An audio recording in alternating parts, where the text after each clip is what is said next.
Now we would like to invite Sumedh Thakar, Sundhar Annamalai, Todd Waskelis, and Hamesh Chawla to discuss the subject of risk management as a community endeavor. The panel will be moderated by Richard Seiersen, Chief Risk Technology Officer at Qualys. All right. First time I've ever had walkout music be Stairway to Heaven. I asked for Sabotage by Beastie Boys, and they said no. Okay. Quick question for you, just a raise of hands before we get started. How many of you currently use a MSSP? Okay. Wow, no, lots of opportunity here. All right, great, great. Now, I don't know how many CISOs are in the room or not, but how many of you are involved in cyber insurance now? That means where you might be the one who's the victim who has to answer those long spreadsheets, or might actually be involved in the actual acquisition of insurance. How many of you? Okay. I'll share a little fact with all of you.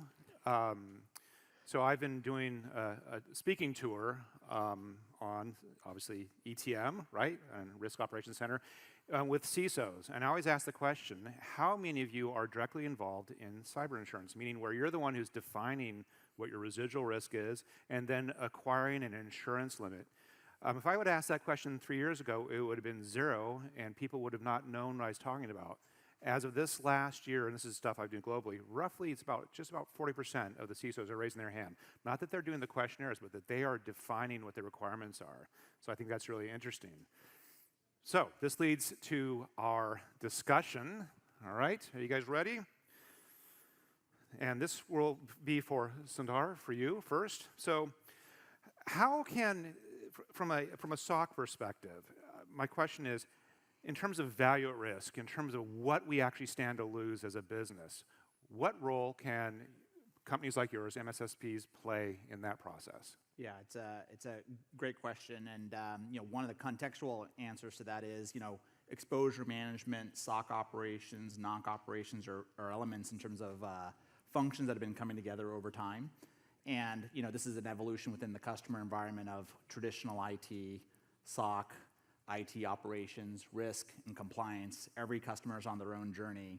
And so historically, Todd, who runs our advisory services practice, have stitched this together with tooling, people putty, in order to resemble kind of what Qualys has announced today in terms of a risk score that allows businesses to really understand where do they stand and how do they prioritize investments.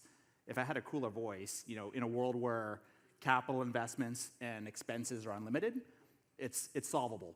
But in reality, the folks in this room know that capital investments and operating expenses are limited, and you've got to go in with that business case around what am I going to invest in and what is it going to reap. And so you can't make that trade-off decision without having that score in front of you, and that's going to help us as an MSSP when Todd's team goes and delivers this for customers day in, day out. And the other side of our business, in terms of what we see where LevelBlue plays, is managed security and risk assessments are two sides of the same coin. And so we run into this challenge every day with customers saying, I'm ready to go rip and replace this technology. What is that going to do for me? So Todd's team comes into the picture and says, well, here's what you've been facing today. Here's investment level required, and here's what it's going to take in terms of deploying these technologies and understanding what the value you're going to generate and or the reduction in the risk score you're going to reap. And so, for us, this is a team sport.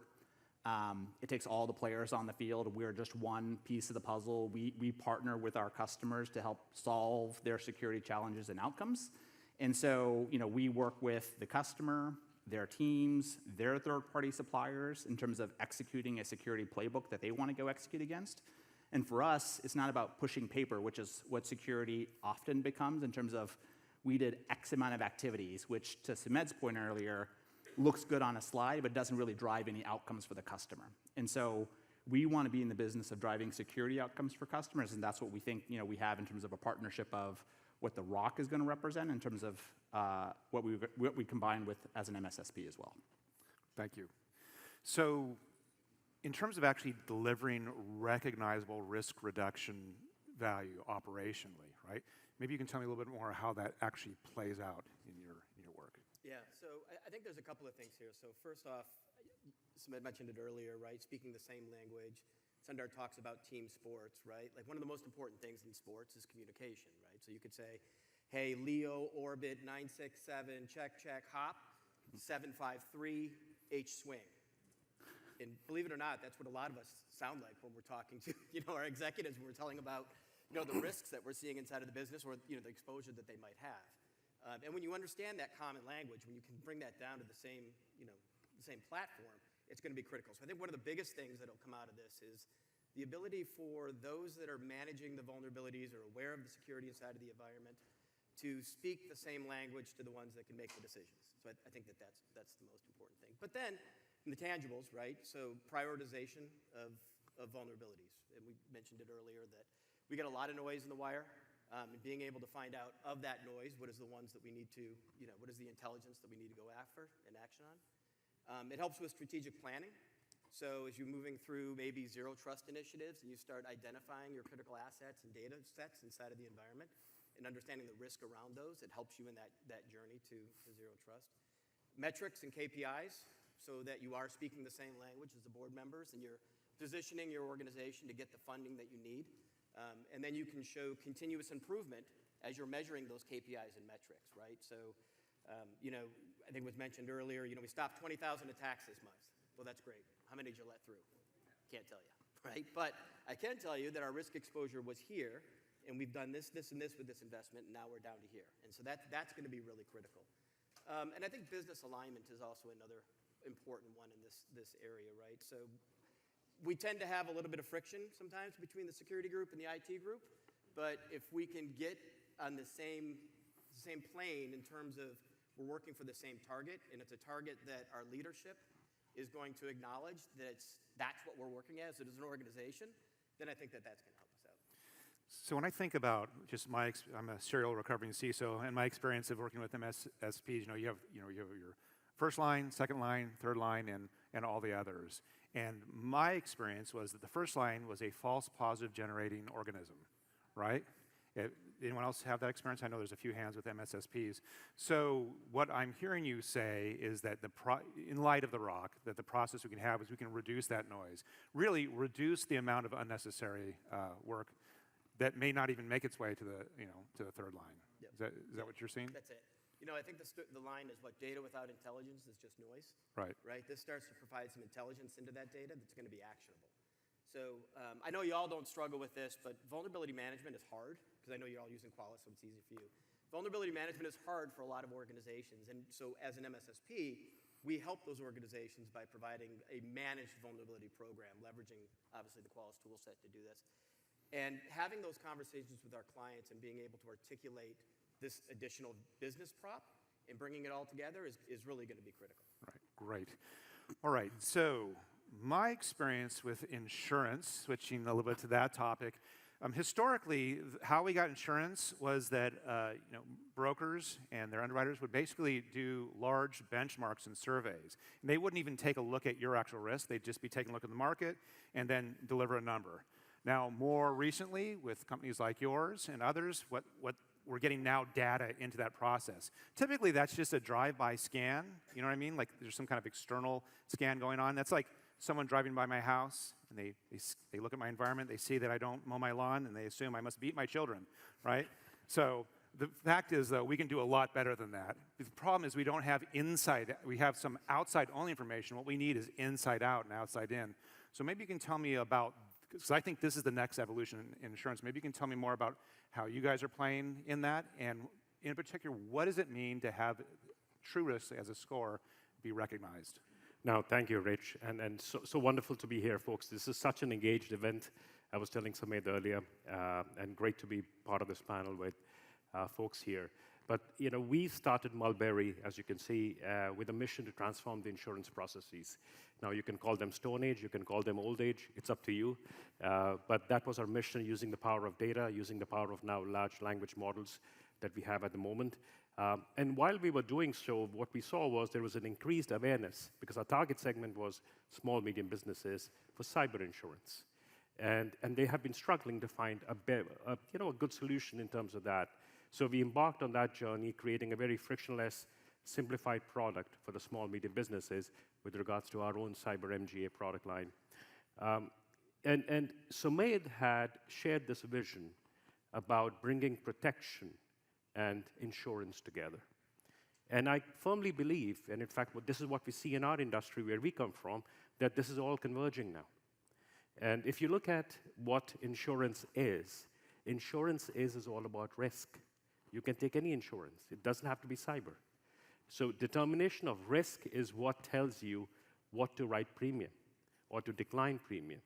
The accuracy of risk detection tells you it prevents your loss ratios for reinsurers, for carriers. So essentially, this whole process of underwriting is determination of risk, fundamental pillar of insurance. And that is where true risk score can transform the space, can transform the ecosystem. Now, in the world of underwriting in cyber, what happens today, or many other insurance process people who come from this world know, you're asked a bunch of questions, 10, 12, 13, 14. You're in workers' compensation, you're still being asked 100 questions, right? And just like Rich said, you do some external scans. So you're taking, your risk, you're not able to determine what the risk is in a very accurate fashion. So true risk score can essentially be that transformation here in helping in underwriting. And more importantly, I think what Sumedh brought up and Rich brought up the other day was, which completely resonates from where we come from, an idea to bring them to a point where they can improve so that the premium can be written for them. And so we are excited, to partner with Sumedh's vision here. And we firmly believe that this true risk score can play a significant role in the world of underwriting for the insurance industry and the whole ecosystem. Yeah, it's a huge step in getting that inside-out information that's trustworthy. So with that, Sumedh, what's the importance of partners and their roles in terms of enabling a risk operations center? I think we've all heard in the industry, everybody talk about the single pane of glass, which doesn't exist. And so the reality is, especially in cyber, everybody wants to use the tool that really is best for that particular job, and risk is subjective and it's customized. You cannot have one stroke that basically paints everything together. Even with the risk scoring for true risk, we have already customers really would like to have customization with the score, and we're not here to make this rigid. We're here to make this fluid, and it's more about the process of risk operations and management of the risk rather than being very prescriptive exactly how you need to do that. And so for that, the tools have to come together, the processes have to come together, and the people have to come together. And in my mind, really the partners are the ones that are the glue that bring all of these things together. Many customers are very early in this journey. They are looking for help. They don't quite know how to take what they have in the public filings. Yesterday we talked to somebody. They couldn't take their public filing and put that in a basic risk construct because there's so many questions. And so I think partners are necessary to really say, hey, look, we're gonna, the MROC to me is really about how do we bring managed service partners and put the people process all together so that you kind of do the mitigation part of it, right? Like, how do we do our best to mitigate this and really think through what we should focus on? And many customers don't know what they should focus on, and so partners from that side is important. The second part of that is really about the residual risk. And you want to make sure that you are able to take off the residual risk. No matter how good your ROC is, how good your MROC is, you're never going to be zero risk. And you should not, by the way, spend crazy amounts of money to mitigate risk to zero. There is a diminishing return on your investment after a certain point of time, which is best taken from cyber insurance. And so I joke with Jonathan that our cyber insurance company underwrites us without even looking at our Qualys scan. And that's so offensive.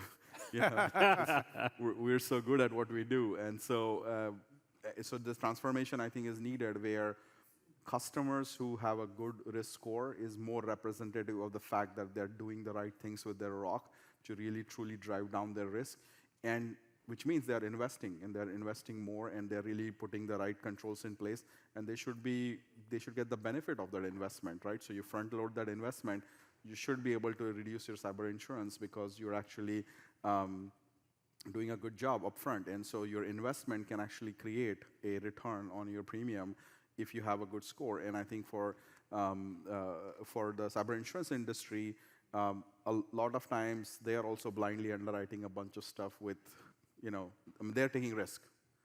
By the way, cyber insurance carriers are taking risk all the time. Yes. And the way for them to mitigate risk is if they can sign up a large number of customers that actually have a lower true risk, the risk of them having a compromise is reduced, which means the risk of the underwriter having to pay out is also reduced, right? And so now if you are able to sign up a large number of people with a lower score, it's a profitable business that way too. So I think the ecosystem really helps drive down the overall cost of risk mitigation. And I feel like today, because of this fragmented approach, we are overspending in cybersecurity because we're getting every tool and then every tool as a team, and then we're fixing things that we really don't need to fix and missing things that should be fixed. And so, to me, the partners in the ecosystem are sort of the two different bookends. Like the ROC as a platform is in the middle, and then you have the managed service that is guiding you through, and eventually your carriers are taking the rest of the risk off, so you kind of really feel good about your risk level in terms of running your business. Perfect. Yes, it's a perfect trifecta, I suppose, right? MSSPs, insurance with the ROC, a full stack. All right. With that, we're out of time. Awesome. We're going to go away now. All right. Thank you, everybody. Thank you. Thank you to Richard, Sumedh, Sundar, Todd, and Hamesh for this insightful debate.